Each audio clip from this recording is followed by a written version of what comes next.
I like to go all over the town, man. You know, I hear my name ring like a bell. You know, thing, gone. You know, because I've been down for my cause in this thing. You get a whole lot of money out of it, but really it's all about the respect.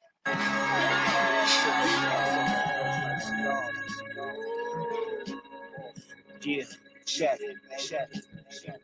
Mars. Straight to a hit. Already know. Yeah, 5, 10, y'all. Back for the crown, baby. The Avy that's brown like gravy. Styles wave, lazy eye, Tracy McGrady. Deliver like an 80-pound baby. I'm a horse, you a road. I let off max, you crap in your clothes.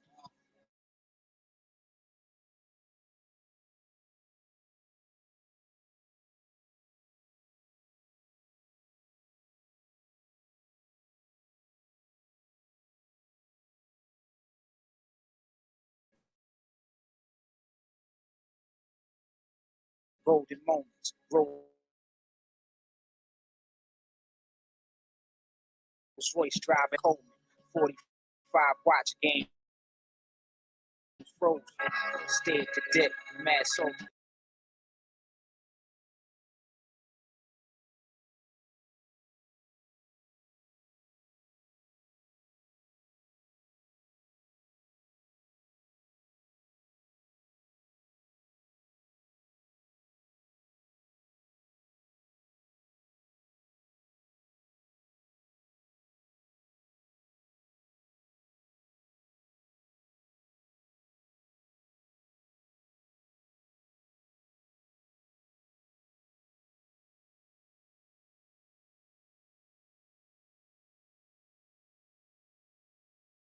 Pierce your rib.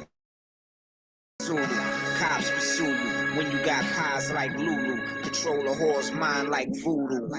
Suave, CL5 gray in the driveway. Menage a trois on Fridays. Hill bills consistent. And just to think I witness into existence. Memories of being broken now distant. I insisted biscuits. For all that I did to get rich then, I hope within you forgive the kid like a Christian.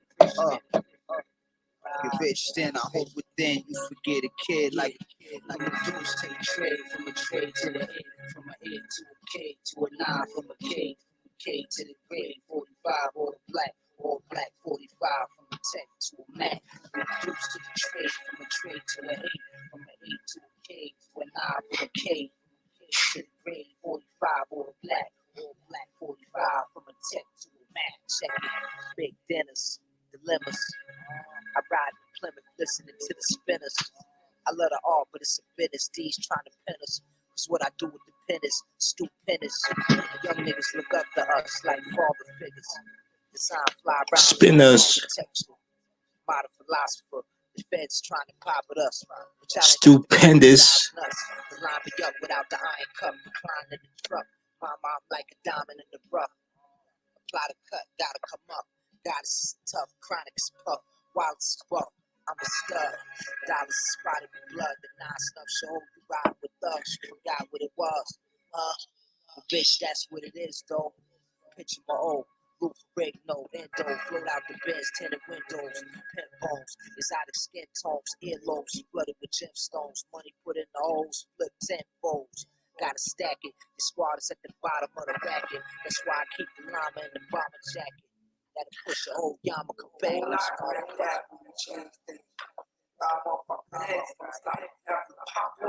From the juice to the trade, from the trade to the 8, from an 8 to a K to a 9, from a K to the grade, 45 all black 45, from a 10 to a Mac. From the juice to the trade, from a trade to an 8, from an 8 to a K. What's happening? K to the grade, 45 all black 45. What's happening, money boy? What's happening, Mad? Gabe, what's happening?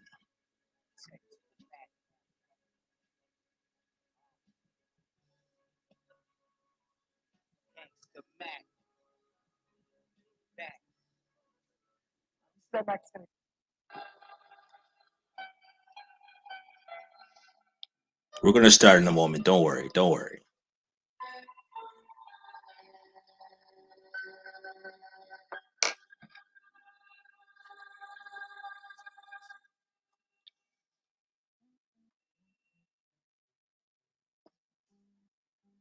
You know what I'm saying? Know we got that talk, nigga. You know what I'm saying? Get some of that quadruple slide off through a time warp. Been getting money before dinosaur. Diamonds on, lime is small. Right rhymes on island resorts. Diamond snorts. Some guys slide a line inside a new port. Push a fly two-door like too short. I'm just an artist with a tech, hard as a baguette. Carving nigga head. You a meatball. Get squeezed on. Physical being turned to cream corn. Slice a quarter for the order. Supporter. Roll dice on the corner. Gas tuck, big cash to touch him at the cusp. Couple of $100 racks on the rug. Young Dawn, sun's under the arm.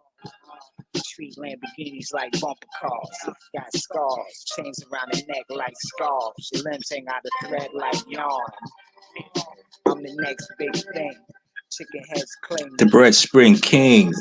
run the ring. My head is on the top of the pyramid. Pictures of me and all my affiliates. We live Phillies like idiots. Killer lineage. Let them know what it really is. Niggas penniless, skinny ribs. I fire semis at too many wigs. I'm feeling like Billy the Kid, skinny big.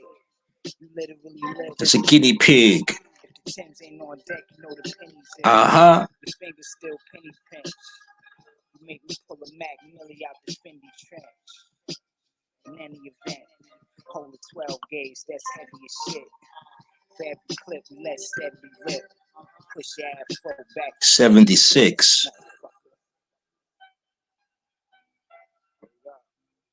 Yeah, baby. Those some great years, man. 5, 6, 78, 79. 7, 8. 90s.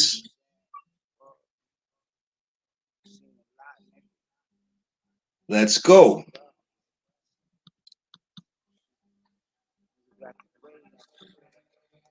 Let's go. Huh, niggas petty, legendary. All of my enemies dead and buried. I let 20 hit your strawberry pelly. Burn holes in your belly like Henny. Betty, turn up dead like Freddy. For Owen niggas Fetty. Get cut with the machete.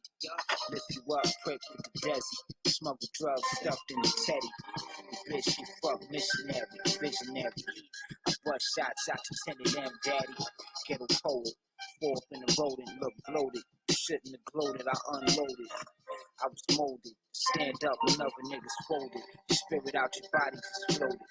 Word to my son, I murder the bum. Turn the thumb until it swell up like plum. Future look glum. Heard I feel none, I'm numb.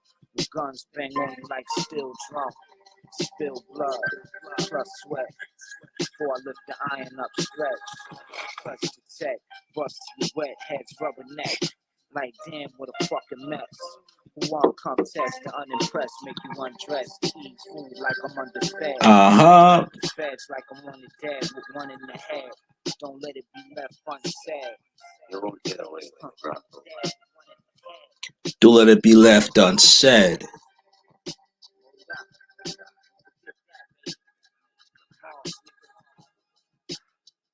Uh-huh. Listen, the wheel of fortune quick and turn in place when you need back down. Feeling that warm against your skin. Wondering what it's going to be like to feel your brains blown out through the side of your head. Wondering what. God bless the soldiers. We lost out in the field. When you was killed, it was a lost will. We part your pill with large still. We left a big pair of cloths to fill. We flipped the hard still and watch it cartwheel. We're all live at the same time, huh? Well, we're all competing. It's all good.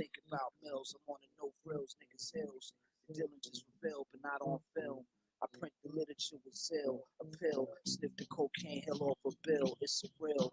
With chopsticks, lift the ill with skill. The deal was to keep Fisher Phil. My signature was written on the bill. They Fisher Price, Mike Grippers. Tip 'em light like strippers. Illicit. 2-piece chicken with the biscuit. This is simplistic. I had the iron in my fist when I enlisted. I was twisted off a strawberry cough. The Pelly's very soft, the Pirelli's on course. I'm heavy with the floss, cocksucker get lost. Grind hard for the paper, this is the tip of the glacier. Sip the Henny without the chaser, piss on the city from the Skyscraper. Face your fears, your prayers fell on Dead fears. Parked the yacht by the pier, shot the deer. Haha. My bitch rocked the weird, Montclair, resemble Pam Grier. My vision is clear, I sip the Everclear. My wounds are severe, my skin is unfair. The fair make the rare gun flare. Shit your underwear. Can't steal my thunder, use the fucking He's a square. And I swear, I shed a thug's tear. Okay, one last one. One last one before I start.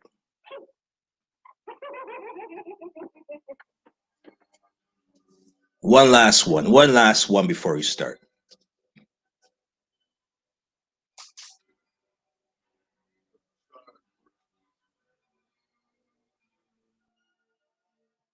If y'all don't know what this is, SMIDT. Let me rephrase that. SMITDP. Social media is the devil podcast. Episode 2. You know what it is.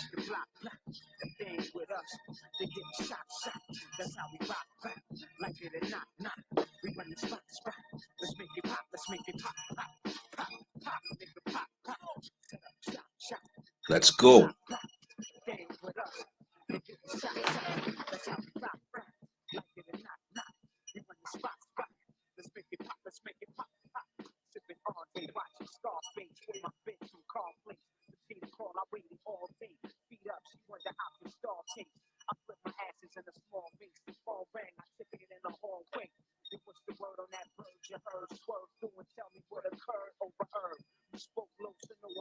Uh-huh.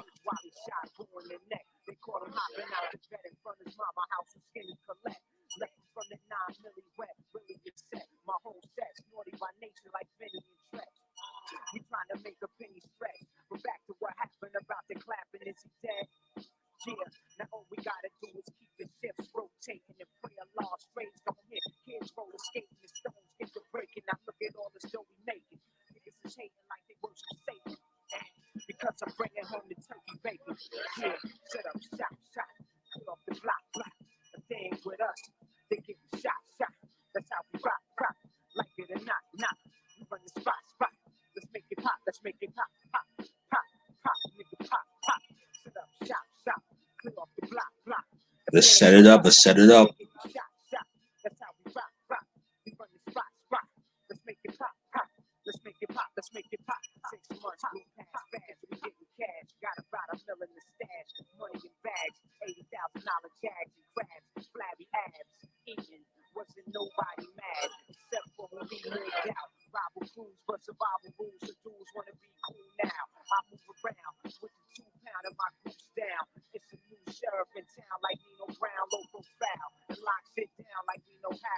SMI TDP.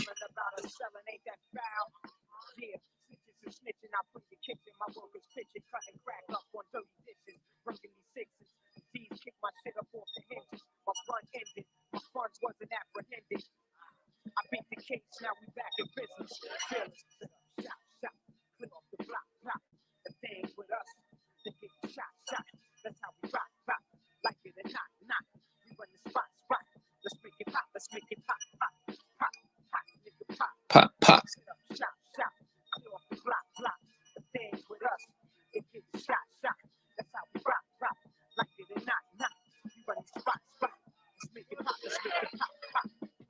Pop, pop, pop, pop. SMI TDP. Social media is the devil podcast. Episode number 2. Riverboat Avengers. Y'all know what it is. What's going on, everyone? Part of my presence YouTube channel, PMP. I'm doing another episode. I decided to come back and say, you know what? Let me try to be as consistent as I possibly can. Because you know how inconsistent I can be sometimes, but here I am, ready for another one. Now, listen, a lot has been going on in social media. We've all been bombarded with different things coming out. But everybody knows the biggest story to come out in the past, let's say over the weekend, so about what, 3 or 4 or 5 days now, has been the brawl in Montgomery, Alabama. I'm sure everybody's seen it. I'm sure everyone's commented on it already. I'm sure everyone had their take on it, what they liked about it, what they didn't like about it, their critiques, all of that good stuff. And all that might be valid, but I have my own take on it, and I want to go over it. And I want to not necessarily do a play-by-play thing, but I do want to go over the details as to what transpired with this and give some insight on everything, okay? Because I think it's very important that we discuss the details and see what we could come or we could take from this, rather. Okay, so let me see here. Let me see if this is going to work for y'all. You let me know. You let me know.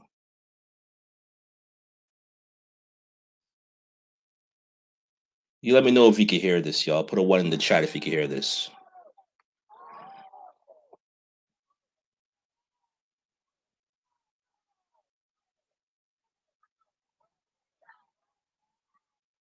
Put a 1 in the chat if you can hear this. Let me know if you can hear this loud and clear.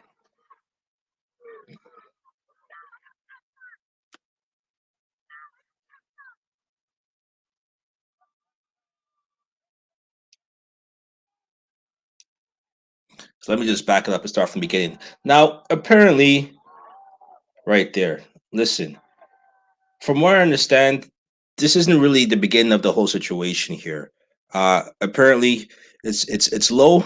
You know, I gotta figure that out. One of you guys let me know how we can figure this out to bring it up a little bit higher for next episode. But we'll rock with what we have right now. But everybody's seen this from this part, right? But there's other parts of the footage where apparently what happened was that, and again, we know some of the details already, but these white guys here had a pontoon boat. They docked up on or they parked up by the dock, and they were blocking the riverboat, which is that big boat that we saw in part of the clips. And they were waiting there for 45 minutes trying to find out who this boat belongs to and get them to move it. Nobody came. So the security guard, which people call him security guard, he was actually the co-captain.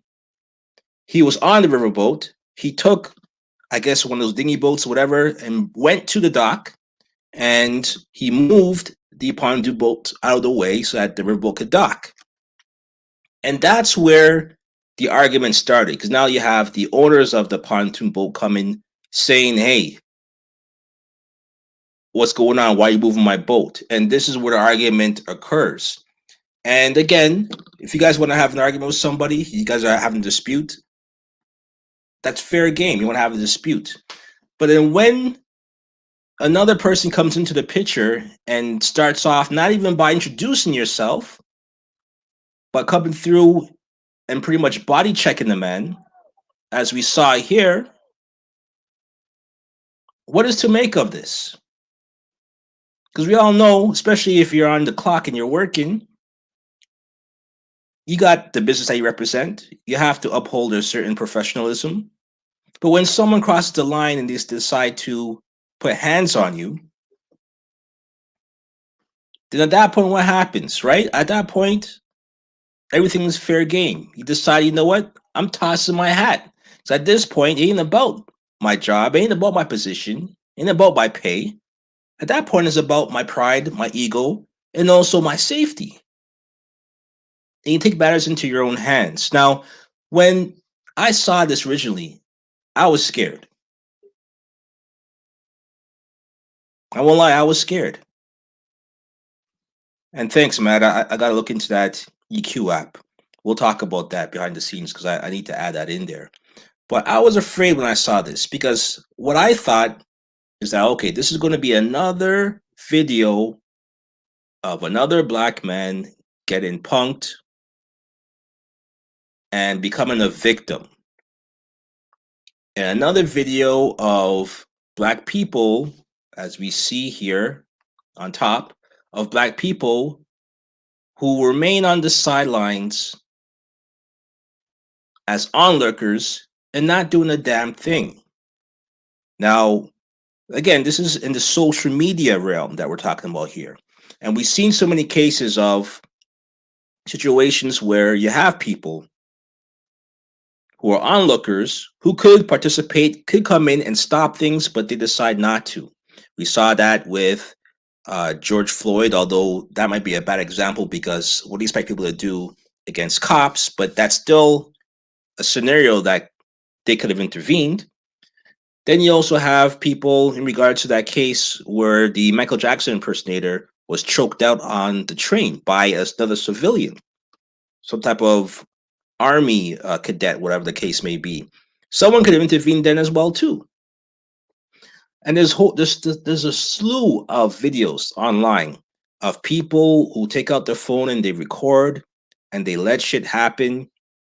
And they act like they're not even there in the moment. They act like they're in the stands, in the nosebleeds, not paying attention, not really caring, thinking that they have no influence to change the course of what's going on. But that's not the case here because as the video progresses, you start to realize a few things. Number one is that this is not a one-on-one fight between a thug and a co-captain. What it ends up being is in my eyes, you could call it a gang assault. Because now it turns into a one-on-one fight. To now you have a whole bunch of shirtless white guys coming in to take on this older black guy. And now it gets to the point where, okay, this is getting out of control. Because these guys are not coming in to resolve the situation. These guys are coming in to escalate it and make it even worse. And this is where I was thinking to myself, okay, what I hope someone comes in. This is Alabama. There's too many black people in Alabama for this to go on, and no one decides to jump in and stop things. Luckily, not only was I wrong, but I was proven wrong because what we've seen here is number one, there's that white guy there. He was actually he's a co-worker of the co-captain. He came on the boat to the dock with the co-captain. So he was trying to intervene and he's getting attacked too. So he steps out of it. But then you have this man here. A black man decides to come into the picture and decides to do something about it. Decides to step in, decides, you know what? I can't, in good conscience, stand here and fully see with my own two eyes that a man is getting beaten by multiple people just for doing his job. Now I'm going to just sit back and allow it to continue. And he steps in. And he doesn't even come in throwing blows or throwing elbows or trying to attack people. He comes in to try to stop things. He comes in to stop. He's being peaceful about it. But then you have this person here who people dubbed Aquaman or Marvin Phelps swimming across the water to jump in to save his co-worker, because apparently he's another one of those workers in this area. So there's one thing I want to point out here, because a lot of people say this is not how people should act. This is something that is not good. There's better ways to resolve things. Yeah, you could all say that before things transpire. But once it gets to this point, you have to take matters into your own hand and you have to start doing something about it. Okay. So I'm going to play the video and let's continue. Okay. I'm going to add more commentary later on.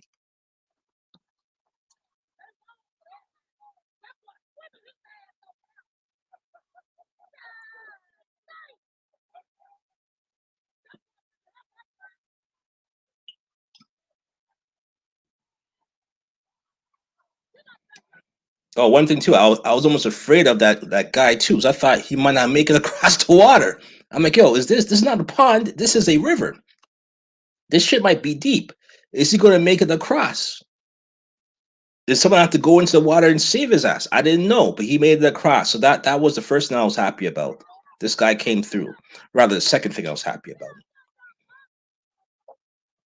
So he steps in to make sure that nothing goes on.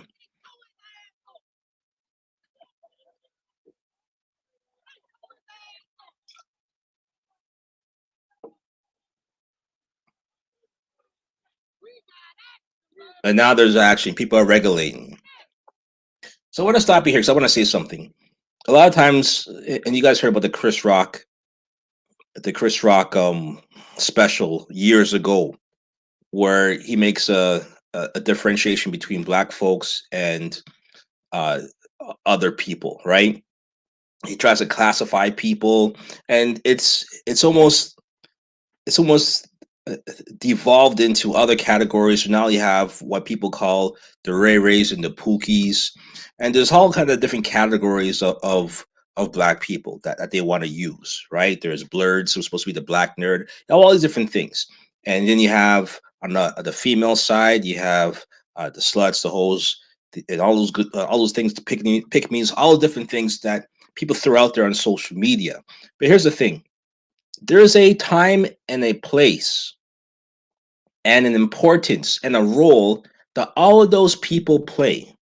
Okay. And all of those people played a role in this situation here. And I just want to point it out to you because when you look back at how this whole thing started, again, you have a man who's just trying to do his job. He's trying to work, make a living, feed his family. Then you also have a next man who decides to step in. You could call him the reasonable guy, the guy who decides, you know what, I'm seeing this. I don't like what I'm seeing. I'm going to take action. Here's a guy who's a reasonable person. He's going to step in. He doesn't want to be the type of guy who just watches things happen. He wants to be involved. So he's taking action, right? And then you have Marvin Phelps coming into the water. This guy's a young guy. Apparently, he's 16 years old. I would consider this guy to be more of the clout chaser, the younger generation that we see on YouTube, emotionally charged, emotionally unstable, doing things that are extra, like jumping into the water and swimming across the other side. But he did it and he served a purpose as well, too, because what his extreme action did was show everybody else, every one of the onlookers, that, hey, this is a serious matter that needs to be addressed and the man needs saving.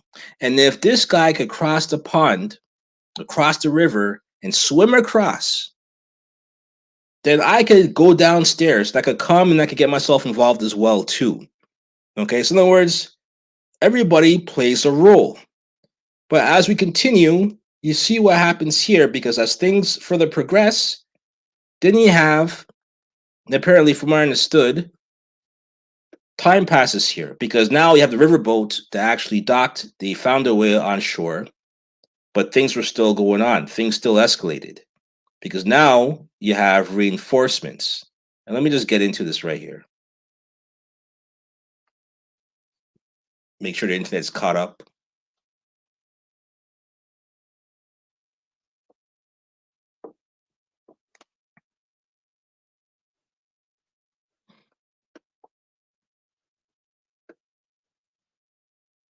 It's spinning right now.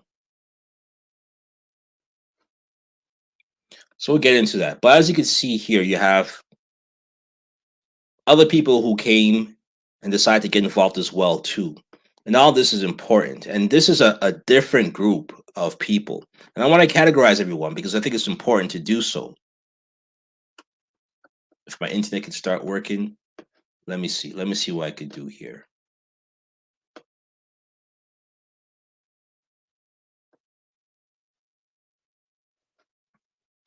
Give me one moment.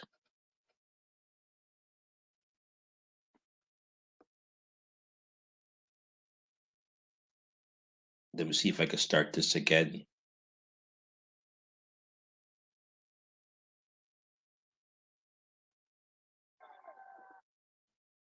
Okay. Let's put it into the Twitter space.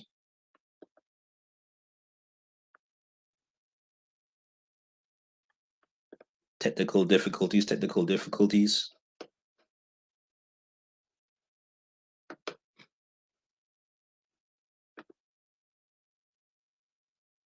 All right, we got action. We got action. All right, here it is.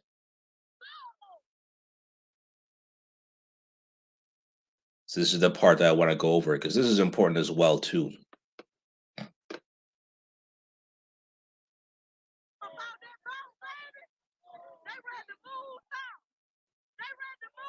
So now you have this going on. So after they docked and put the riverboat on the dock, now you have the fight continuing. So now you have these brothers here.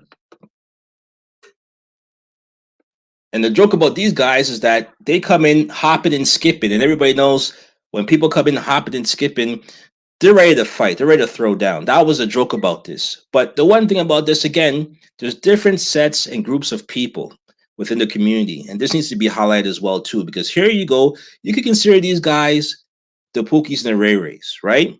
You could consider these guys the gangsters in your hood, right? This is who we could consider these guys as. And they come in after hearing about it because what happens? Usually something happens in your neighborhood, you go to the people who are considered the protectors, the people who actually do something, the people who are brave enough to step in and support and to protect. And they called these guys and they came in. They didn't care about what happened before. They didn't care about who did what or who was at fault. All they knew was that their help was needed. And they came in and they stepped up and they got it cracking. They didn't wait. They gave that one nice slap and it was on. So in other words, the amount of times that people attack the quote-unquote Pookies and the Ray Rays, it's times like this is where you need people who are willing to set things off and take things to the next level if needs to be taken there. Okay? On top of that, you also have the people here on the sidelines who are the onlookers. Sometimes you call them the instigators. People who feel that they don't want to get involved, but they'll be there to cheer, they'll be there to record. They serve a purpose as well too. Why? Because they also, with their voices, notify people as to what's going on. They're also there to record, so they can document what happens here. So it goes to the news, so it goes to TMZ. They can sell their story. The documentation they put up online on social media, so that everyone knows what happens, things go viral. So they serve a purpose as well too. So everybody here serves a purpose. It's almost like an army. You have the generals, the sergeants, you have the foot soldiers, and they all work together. They all serve a purpose. And we all saw what happened. They got it cracking.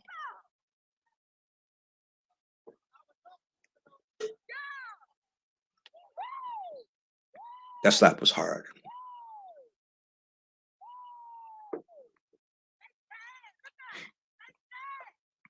And look, that's the same guy that attacked the security guard, or sorry, the co-captain.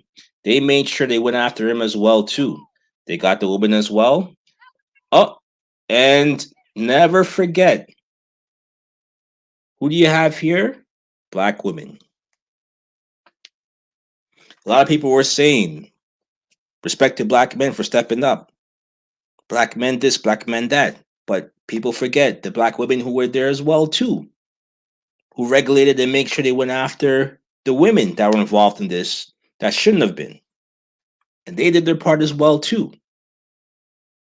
So all the talk and all the back and forth between the genders, that could stop as well too, because we all came together and we all had and played a role in this situation.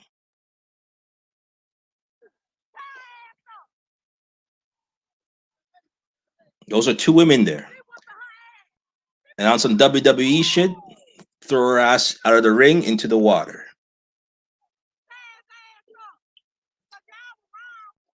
That's Marvin Phelps right there with the cheap shots. Right? There you got. Look, they're running away. Look, the cops are there. The cops don't even do nothing either. They don't care. because it's a fist fight. They don't really care. They're going to let it play out, and they're going to wait until things subside. But they regulate it as well too. And then this is the other part. This is the last part of it where they even escalated even further. Where now you have people who are getting involved with other people who were even involved with the initial situation here. But let's see what happens.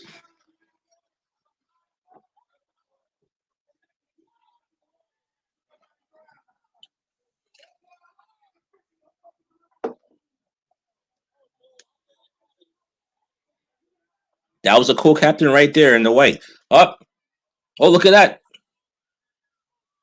I don't know which guy that was, and if he was a part of it originally, but now he wants to step in, and now he's attacking other black men. So now the black men come through, and now they're fighting. But these guys are older men here, so they're going back and forth now. Oh, the black woman comes and goes after the white woman.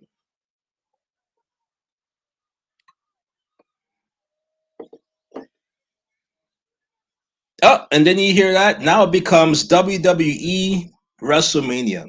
And this is where you have another category of people in the community. The person who, when they see things, when they see stuff like this happen, there's a fight, there's an event, and it's live, they take it too far. They start wilding and doing extra shit that no one asked for. No one needed a chair for these guys. These guys were not formidable opponents like that. They didn't need a chair. He didn't need a chair. He didn't have to do all these things. But he starts hitting people with chairs now. And then look at, oh, whoa, listen. Again, like I said, there's always that one person who takes it too far and ruins the whole thing. And that was that guy right there. Because he shouldn't have been involved in that situation. He shouldn't have been holding the chair. And everybody's talking about the chair, and the chair is it's a meme now. Everybody's rocking with the chair, but the chair is probably the worst part of this because it was unnecessary. You didn't need it to prove a point. But again, this is another category of people as well too that all hold a role in regards to the situation. And again, this is all part of it. Okay. But he takes it to the next level. And of course, what happens? He gets arrested. And personally, I think he should get arrested because that was taking it too far. Okay. But again, he's going to jail, like they said. Because that was overboard. Wasn't needed. Wasn't necessary. The women were doing all they needed to do to handle it. He didn't have to be involved in that sort. Okay. But the point I'm making here is that throughout this whole ordeal, there was different sectors within the black community that stepped up, that did their part, that only they could have done. The quote-unquote Pookies and Ray Rays were the only ones that could have done what they did. The onlookers, the ones who record everything and put it on social media and made it go viral and yelling and screaming and cheering, only they could have done those things. And then you have people like the reasonable people, like the man who first stepped in, who decided, you know what, I can't stand here in good conscience, in good faith, and allow these thugs to attack and beat and jump my fellow black man and me just watch it from the sidelines. So he played a role in it. And then you have the clout chaser, the 16-year-old man who decided to jump into the water and swim across the river in order to get in there and help people and set the tone, because his extra ass made people aware that, hey, this is something that we could actually step up and do something about and make sure that this doesn't continue and that we protect the people who need protecting. Now, having said all of that, I think it's important to say this. Number one, while this is a great moment and it's great to see black people stick together and defend each other in times when we are in the right and in times that we are being attacked and in times that we have a moral ground to stand on. All that is important to say. All that is true.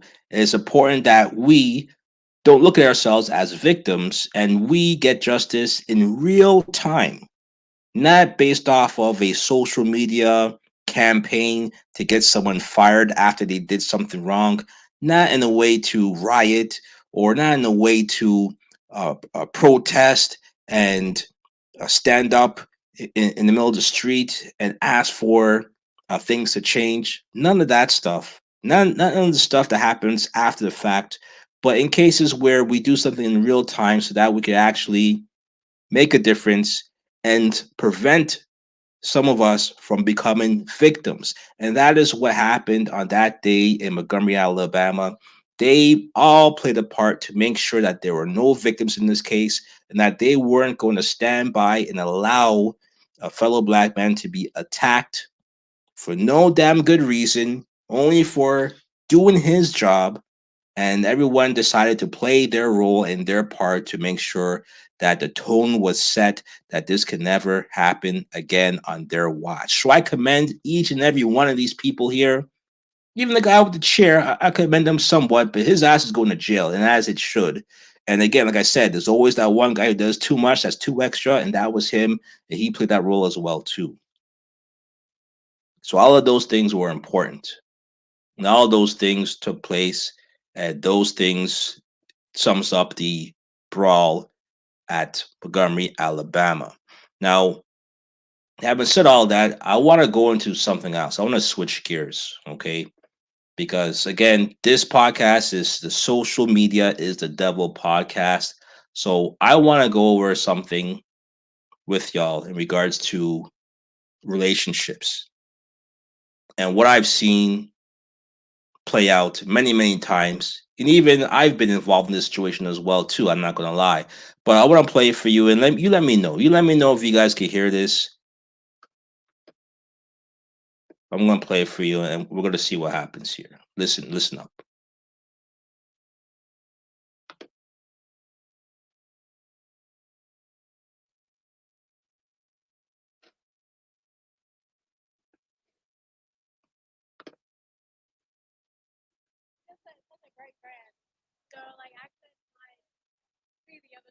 So we're continuing. This is a IG page where he goes around asking people questions regarding relationships. And this is a not a couple, this is actually a male and female friendship here. Just two friends going out on the town, enjoying their company, as they would like to say it is. But he asked some questions about how they feel about friendship and whether or not they ever thought of each other as, partners or being in a relationship or looked at each other as, someone that they'd actually want to be with sexually, right? Not just a platonic friendship. But here's how they answer these questions. Could you ever see her being your wife one day? I mean, it's possible. I mean, it's possible. So you wouldn't rule that out? I wouldn't completely. I've never 100% thought about it. I mean, it's possible, but yeah. How come it's a possibility in your mind, but for you, you're like, I would just never look at it that way? How could you ruin a friendship by I'm going to let it ride. I'm going to play it again and give my take. getting closer? Well, like when people take friendship into a relationship, they're not meant to be in a relationship. They were always meant to be friends. He just doesn't fit that box? No, I wouldn't say that. He fits all the boxes. Then why not move the relationship further? I never thought about it, honestly. How long have you been friends? So you can see she never thought about it, honestly. That's her excuse. But let's go question by question, okay, and break this down. 10 years. So the first question is, how long have you guys been friends? Not how long you guys been dating, how long you guys been sleeping together, how long you guys been friends? 10, going on 11 years. In that 10, 11 years. That's a long ass time. And of course, smart man asking the questions, he asks a follow-up question. In that time, period, have you never had feelings for each other? in that time period, you tell me you never had feelings with each other? You never explored that? You guys are so compatible as friends, such great friends in 10 years. You guys have never tried to explore a relationship? No, like it's just like so like I could like see the other side. He's so great to me. He's so understanding. He's so in tune with my needs that I can't see him as a boyfriend. Does that make any sense? But again, only she's talking. Let's hear what he has to say. If he has the balls to say something. Love it. Could you ever see her being your wife one day? Number one, look at her, look at her reaction to it. She's laughing, and he's looking at her like, oh shit. If she's laughing this hard, wait till she hears my answer and how I truly feel about the situation. I mean, I mean, oh shit. He asked me a question that I have to answer truthfully now. Oh shit. Look, and she's putting her hand on him like, yo, don't embarrass yourself. Do not answer the way I know you want to answer. Be cool. We're friends. Don't make this any more awkward than it needs to be because it's been awkward for the past 10 years. it's possible. I mean, it's possible. Did you catch her? Did you catch her facial reaction? Did you catch how her vibe changed right there? He's saying it's possible. Now, here's the thing. If you're in a platonic friendship with someone, if you guys believe in that, why would you say it's possible? Where did the possibility come from? Because that shouldn't be the case at all. It shouldn't be possible at all because of course you guys are platonic friends. You don't look at each other like that. There's no reason to look at each other like that. And because you guys are just friends, you look at him as a brother. So why would it be possible that you guys could be husband and wife? That doesn't equate. So when he says it's possible, meanwhile she's saying she doesn't look at him like that. Clearly, there's a disconnect here. So you wouldn't rule that out? I wouldn't completely. You see how she cut him off? He's like, "Oh, I never really. We never thought about that. Who's we? Are you guys a couple? That it's we? You guys are supposed to be friends. So it shouldn't be a we. It should be I never thought about that, and then let him answer. But no, she steps in and she says we never thought about that. So you can see she's trying to curb things and turn it into a direction where it's like, yo, I don't want this to be awkward. I don't look at you like that. Please don't kid yourself. Don't embarrass yourself. We're going to be on social media. Someone is going to be talking about you on a podcast or live. And I don't want that to happen for you. This is going to look bad. But unfortunately, it's too late. It's too late. I've never 100% thought about it. You never 100%, but you just said it's possible. So of course you thought about it. You've been thinking about it for 10 years. Be honest. Be honest. And we can all see this Michael Jordan here, the crying Michael Jordan emoji. That shit's for real. But let's keep going. I mean, it's possible, but yeah, how come it's a possibility in your mind, but for you, you're like, I would just never look at it that way? This guy's a very good interviewer. He could spot that shit from a mile away. There's an inconsistency here. Why is it that he says that he's interested in that if he would consider it, and you're saying hell no? How did that inconsistency continue for 10 years? Smart man. We've been such good friends. I don't want to ruin the friendship. How could you ruin a friendship by getting closer? Well, And this is the question that most men who are in friendships with women that they actually like and would want to be in a relationship with, but settle for a friendship, ask as well too, or think in their heads. We do so well together. We communicate so well together. We get along so well together. We vibe so well together. Why can't we get closer? How would that make things worse? Why can't we come together and make this more meaningful and take it to the next step? We clearly like each other's company. We clearly have the same interests. We're going out together, so we have the same commonalities. We enjoy each other's company. We like to do things together. We like to dress and match. Why would we not take it to the next level? Which, of course, in his eyes means sexually, but that's not what she sees. She sees him as a boyfriend in every category except sexually. Like when people take friendship into relationships, they're not meant to be in a relationship. They were always meant to be friends. He just doesn't fit that box. That's an odd comment that she made. It doesn't really make any sense. But I think what she's trying to say is that there's people who, are great when sex is not involved, but once sex is involved, it ruins things. But earlier she said, she likes him as a friendship and she doesn't want to ruin it. I'm going to get into that in a moment. No, I wouldn't say that. He fits all the boxes.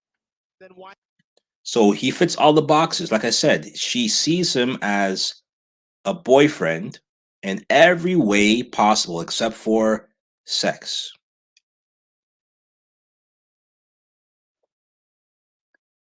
Why not move the relationship further? I never thought about it, honestly. Oh, she thought about it. And she's been avoiding that thought for 10 years. And the reason why she's avoiding that thought because she knows that her friend is thinking about it for 10 years as well too, and her friend thinks of it as a possibility and she does a great job. I have to applaud her because she has been holding him down. And when I say him, I don't mean as in supporting him. I mean holding his feelings down, beating it down with a stick for 10 years. And she's been able to do that and still keep that man beside her. That shit is crazy, but that shit is a skill that only women could do. If you're mad saying that possibility comes from all the money he'd be given for her bills, that's how it goes. I hear you. I hear you. Man says anything goes wrong with her, she call him exactly. Calls him to bail her out, repairs for a car. And let me explain something to you. A single woman is never a single woman because I'm tell you this: a single woman has everything she needs, especially if a woman is single and has been single for a long time. She's single because she has everything that she needs to the point where she no longer needs a boyfriend because she has a mechanic, she has a handyman, she has a man that does her taxes, a man who does her investments for her, a man who hooks her up to get inside a club for free, a man who's a promoter, a man who gives her hookups on vacation deals. Women are able to collect men who have certain skills that are useful to them, like Pokemon.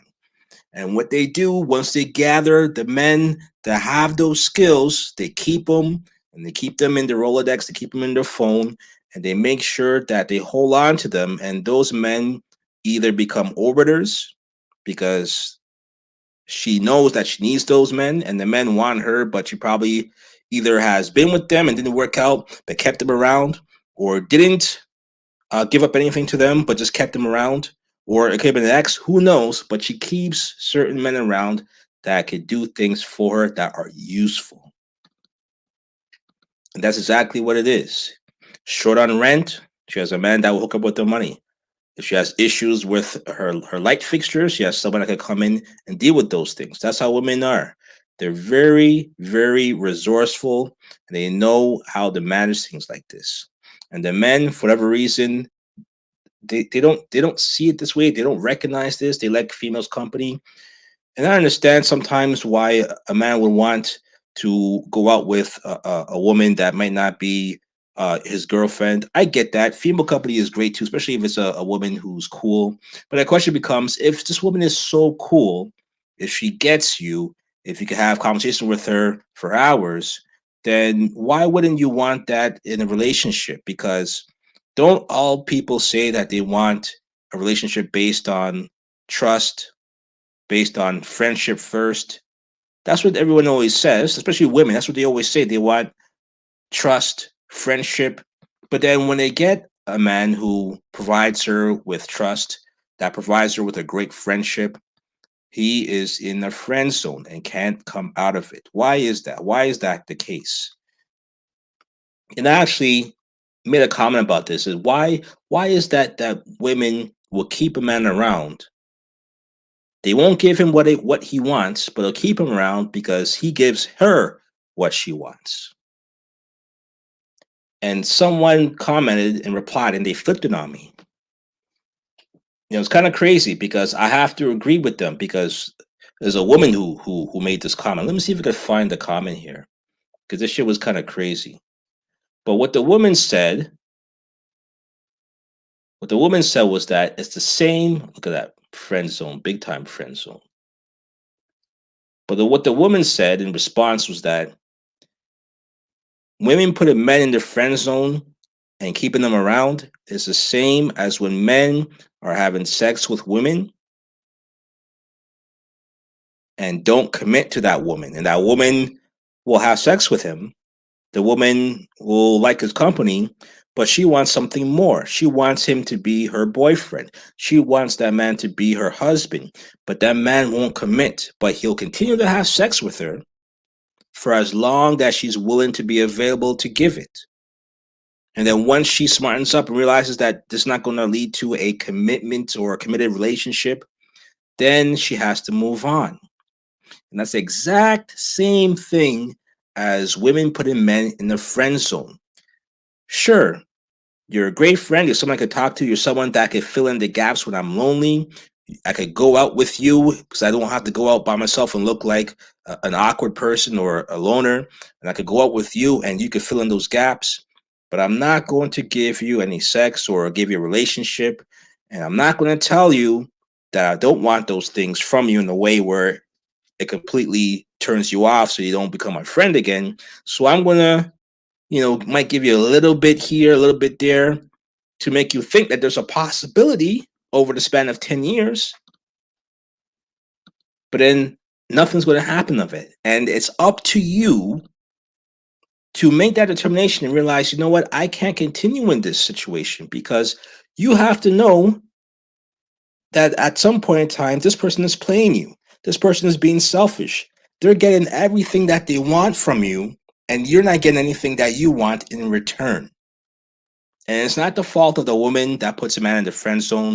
And it's not the fault of the man who makes the woman, just a casual thing and not commit to her. It's really the other person who has to step up and say, I do not want this for myself, that I need to make the decision to leave. Right. So I think it's important that when you're in this situation, whether you're a friend in the friend zone, understand that if you want something more and you've already communicated that with your partner and she's not willing to give that to you, but she still wants you to be around to kick it with, if you're not able to turn those feelings off, if you're not able to, just have her as a friend and go out and date other people and actually make other people a priority, then you're going to fall into this particular scenario where you're with someone that you think is a possibility that you could be with them, and it spans over 10 years. That shit is insane, and I don't recommend it for anyone. You're right, Matt. These women run things when you allow them to. This is exactly what it is.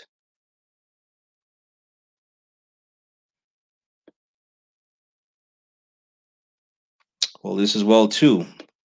If she does get with him, she might have to act like a real woman and lead the fence. Well, this is the part of it as well too. I think sometimes women, they feel that if they enter that category where now they're having sex, then this person is going to realize how crazy they really am. Because one thing that you'll realize about women is that when sex is involved and they've allowed you to enter them and get into their bodies, they change. They become possessive. They become controlling. They start to want and demand more. And they don't want to feel that way with this person. They don't want to give that person that control which is why a lot of times women will put you in the friend zone because they don't want to lose that control as well too. So men have to realize that and need to leave, right? So that's one thing. I do want to tackle one more topic as well too that happens social media. I think we could get some let's say some information from here because this is pretty crazy. This is pretty crazy.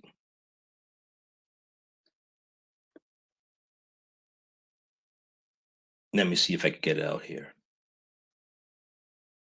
Yeah, this shit, this shit is crazy. My barber better count his days. Oh yeah, He better count his days. I told him I had a photo shoot today, and he gonna hit me with the Dr. Sismore Sharpie hairline. Like I never asked him to edit this shit in real life. Like he tried to Photoshop my shit in real life. can y'all see this shit? I'm gonna fix this. I'm gonna go in the crib and fix this and wash it off and just deal with the truth. I know my hairline is pretty bad, but I never asked him to give me. I never asked him to give me one. He never asked for that Sharpie lineup. I'm looking at my own shit, and I can't believe it. Like, don't. Once you get past this part, you go to the regular shit. Like that should look wild, man. Going back to normal behind this dark line. Nobody asked him for this. The Sharpie Magic Marker. I never asked for this. I don't even know how some of y'all niggas be getting this. This shit never made sense to me. I don't know. Maybe I just come from a time that you deal with what you got. My hairline ain't never been like this. Even when I had even when you was 20 years old, it never looked like that. The man's 45 looking like this. My own shit. Like I can't believe this. Yo, count your days, man. Count your days. This shit right here. This shit is unauthorized. Listen, man, this is one thing I've been noticing as well, especially online and social media. You have these barbers now. I guess they call them the master barbers now. Where they do all kind of tricks and shit on people's hairlines that no one ever asked for, and it's crazy. You have barbers who will put a business card to your hairline and spray that shit like he was a graffiti artist, right? Like if he was on a train, writing down his logo and shit or his signal. You got barbers who are doing etch a sketch on your hairline, leaving chalk behind, like if they were playing on a schoolyard playground. It's crazy what they're doing now to our heads. I stopped going to the barber decades ago. Once in high school, once I found out that I could cut my own hair, because apparently the barber that we went to, he gave everyone ringworms. Once that shit happened, I wasn't going with that shit no more. I'm not paying nobody to do something I can do myself. So I learned how to cut my hair. I made a whole heap of mistakes. I learned that shit before they had that a World Star self-cut system.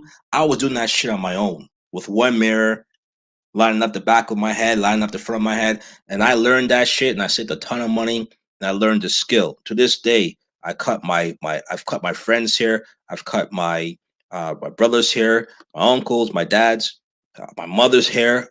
I cut my son's hair. So it's a skill that is something that I would recommend everybody try to learn because it saves you a lot of money. It also is one of the most useful skills that you could probably obtain, right? Especially as a black person. So that's what I would recommend that you look into. Salute, Urban, salute for coming through. I appreciate it. So anybody, I recommend if there's one skill that you should learn is to cut hair, especially if you have kids, if you have boys, learn to cut hair because it saves you a lot of money and saves you a lot of time.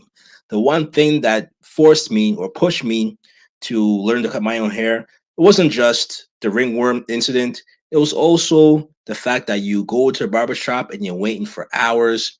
The only time you go into the barber shop and get a cut right away is when you go to a barber who just started learning to cut hair 2 days ago, and you're going to be a science project for them, and they're going to fuck up your hairline and fuck up your hair.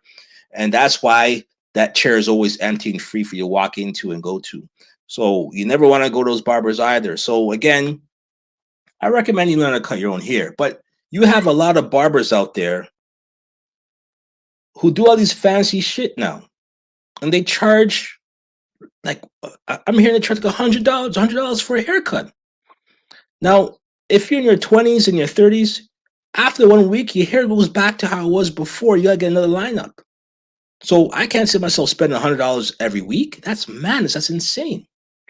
Sometimes, if I'm going to a wedding, I might go to a guy I go to who's like the master barber. He does the whole shit with the wet shave and stuff like that. That shit's good sometimes to go and get the wet shave and get the hot towel over your head.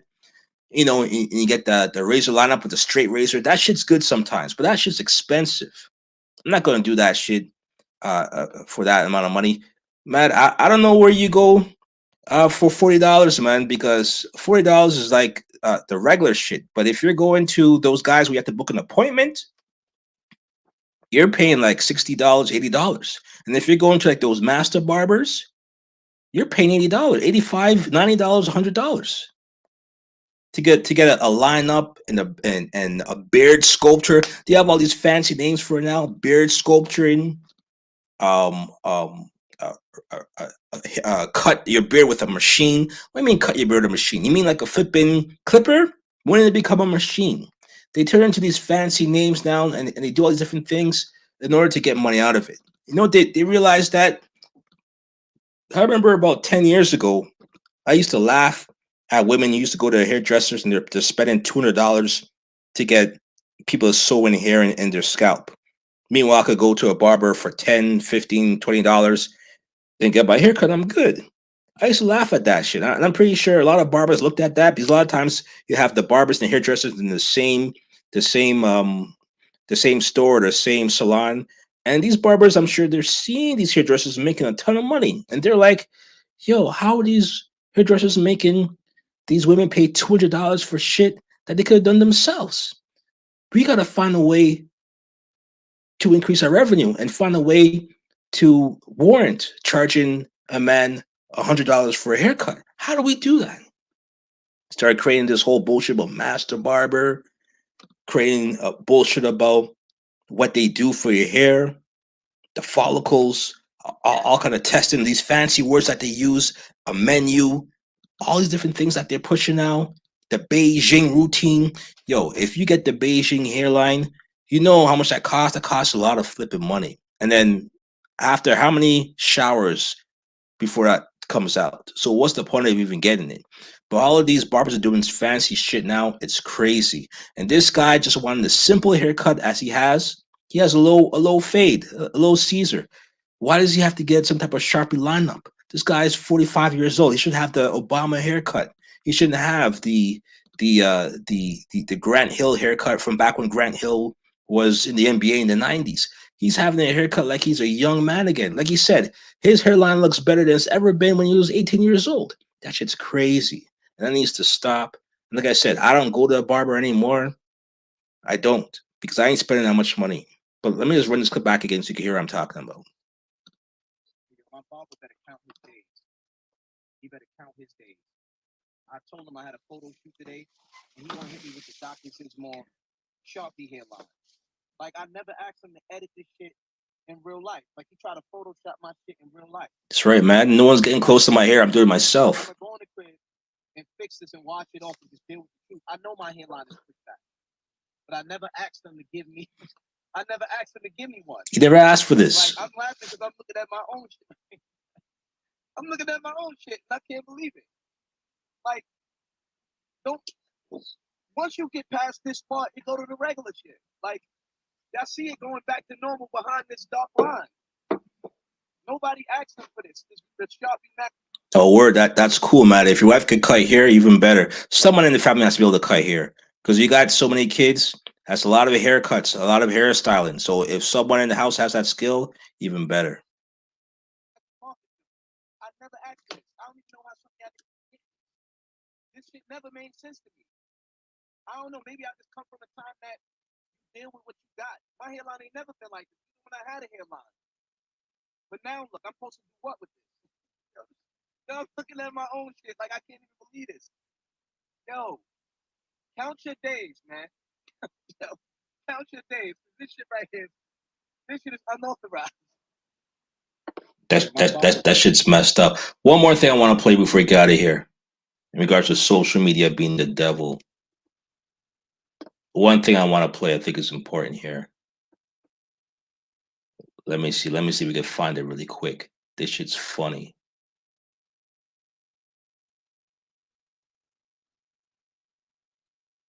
This shit was funny. Oh, yeah, I gotta play this shit here.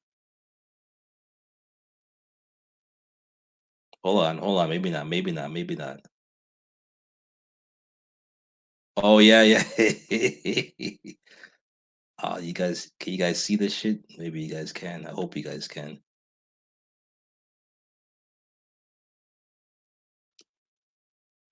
This shit was hilarious. I don't know if you guys seen this shit. This was in this is in Barbados, okay? This is in Barbados. But check this out. This is a Uber taxi. This is in Barbados. These guys driving an Uber. He has two men in the back. He's driving somewhere, and they decide that they're gonna rob him.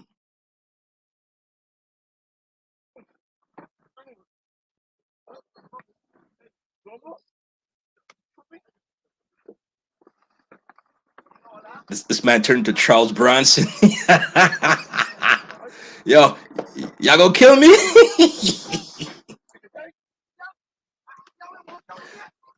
Y'all go dead. Y'all kill me?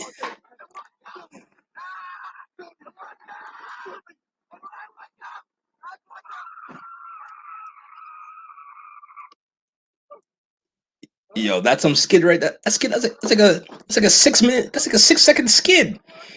How large is the road here, man?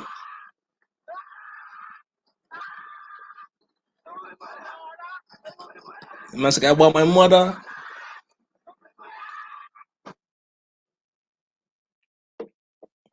Yo, it didn't even stop there. It continues.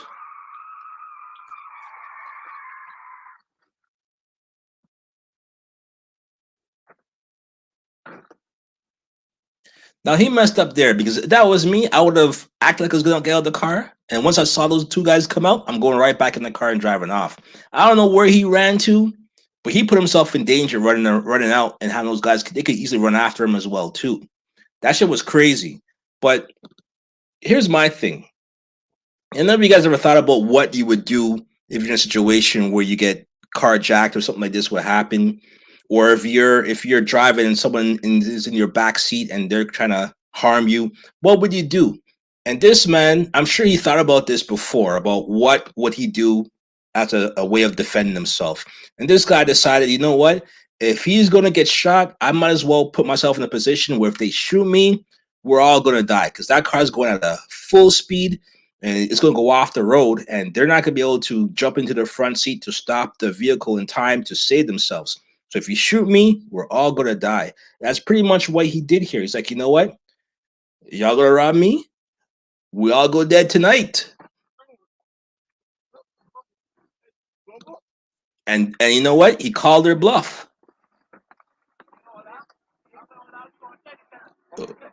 Yeah. And the funny thing is, the robber said, yo, the way you're driving, if I shoot you, we're all going to dead each other. What do you think is going to happen? That's the whole point of why he's doing this shit. He's going to speed his ass. He's going to drive his ass right into the rail, right over a cliff if it comes to that. But you're not getting his money. And this is the choice that he's making here. So you guys got to decide what you want to do. Either you kill me now and we all die, or you leave.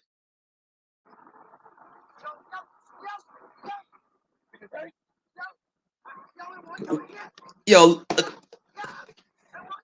the man's the man's moving the steering wheel like a little kid in the bumper cars, man.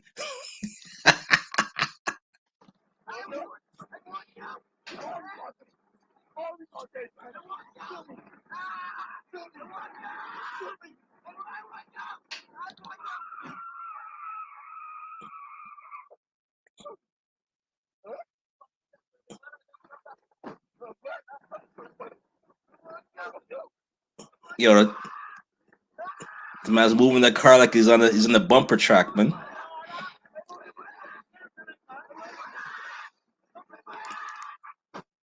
Yo, like a little kid, like a little kid on one of those go karts, going back and forth. Yo, this shit was hilarious, man. Look, look. Again, like I said, you put yourself in these situations where you want to harm somebody, you want to act like you're gonna take somebody's life. You never know what people are going to do, and you never know who has the upper hand in these situations. Because at the time when you're trying to go after a driver that is in the front seat, the car is moving, he's operating the vehicle. He has the upper hand because he controls what happens to you because you're a passenger in the car as well too. So you have to be smarter than this. Show some respect. Again, this is your fellow Bayesian man. You shouldn't be acting like this. You know what? So again, that's all I'm gonna say. Big up to people in Barbados. This guy's a legend as far as I'm concerned. I think they were calling him, I forget what they called him. Something Wick. Van Wick is what they called him. So already has a name. He's already famous in Barbados for doing this thing. I commend this. This shit was crazy. But you know what? You want to act crazy? I'm gonna act crazy too. And we'll see who's gonna out crazy each other.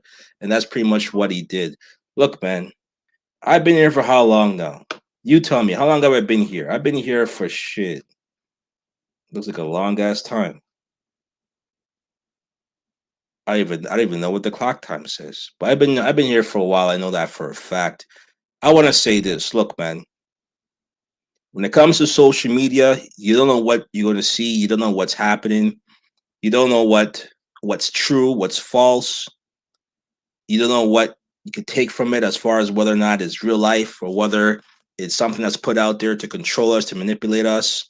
When it comes to that Montgomery, Alabama situation, all of that was great to see from a perspective that we see each other protecting ourselves, representing ourselves, the unity, the togetherness, coming together for a greater cause. All that is great, but keep in mind, what do we do now with it?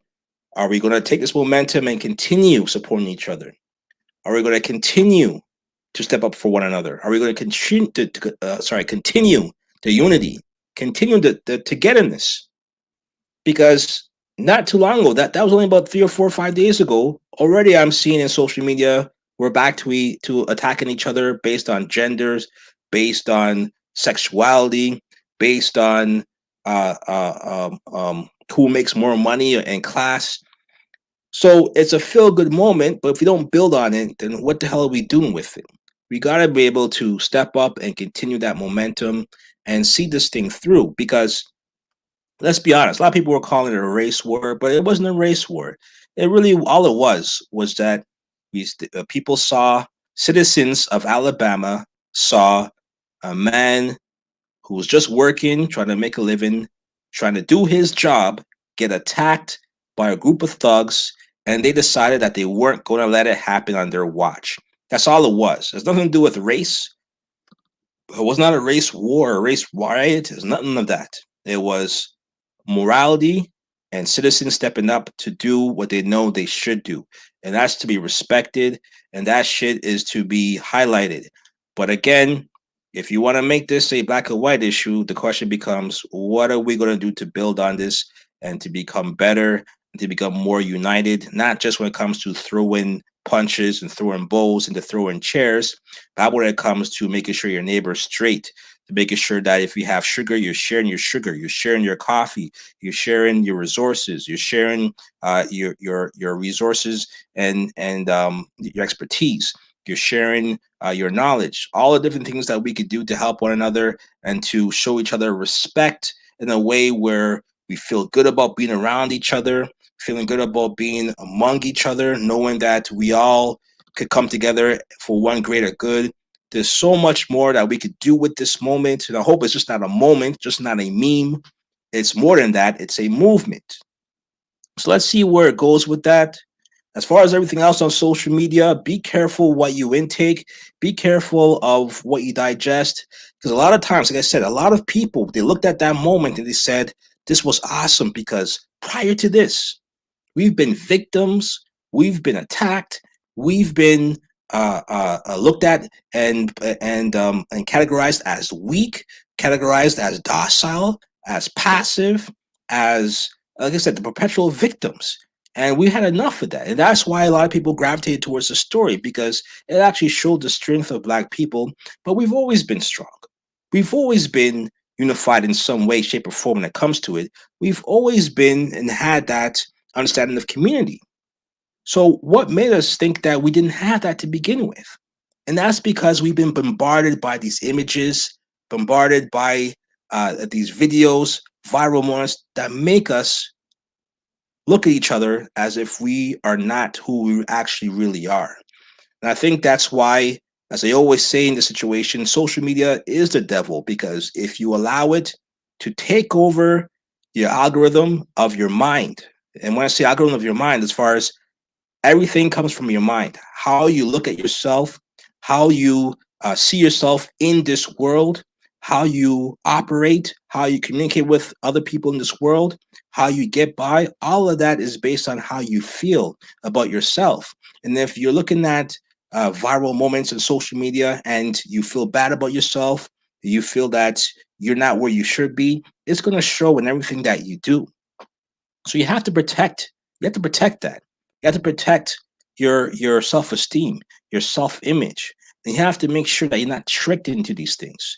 Not thinking that you weren't unified, not thinking that you did not have the power, not thinking that you are weak. None of those things should ever come across your mind. And I think that this Alabama Montgomery moment, it pretty much woke people up to realizing, hey, we are more than what we thought we were, because the social media thing can really screw people over. And if you have children, I really recommend that you don't let them spend too much time on social media at all. Put them in front of a TV. If you're going to do that, make sure they're watching 60 Minutes, something where it's investigative reporting, something where it's actually sensible. Put them in front of a documentary. Make them see things and learn to think critically, because all those things are important. And if there's one thing that I recommend that you do, is keep your kids out of the comment section, because that shit is the devil. Social media can ruin people, can destroy people's image of themselves, and I think you need to be aware of it. And every episode that I drop will be a testament to that, because as I always say, social media is the devil, and we need to be very aware of this. And that's why I'm doing this podcast. And this is why I will continue to do these episodes every time, whenever I can. I won't commit to no schedule. I won't commit to every Thursday at 9. Hell no. Right? But I'm going to do what I can and try to be as consistent as I possibly can. But I always show the good and the bad and the extreme when it comes to social media. I hope you guys enjoyed this podcast. I hope you guys found value in it. Share it, all that good stuff. Thank you everyone that came through. Mad, I appreciate that. Urban, I appreciate that. Gabe, I appreciate that. Moneyboy Trey, I appreciate that coming through. Respect to every one of you. It's all good. It's all love. Until next time, next move, best move. Part of my presence YouTube channel. Until next time. SMITDP. Peace.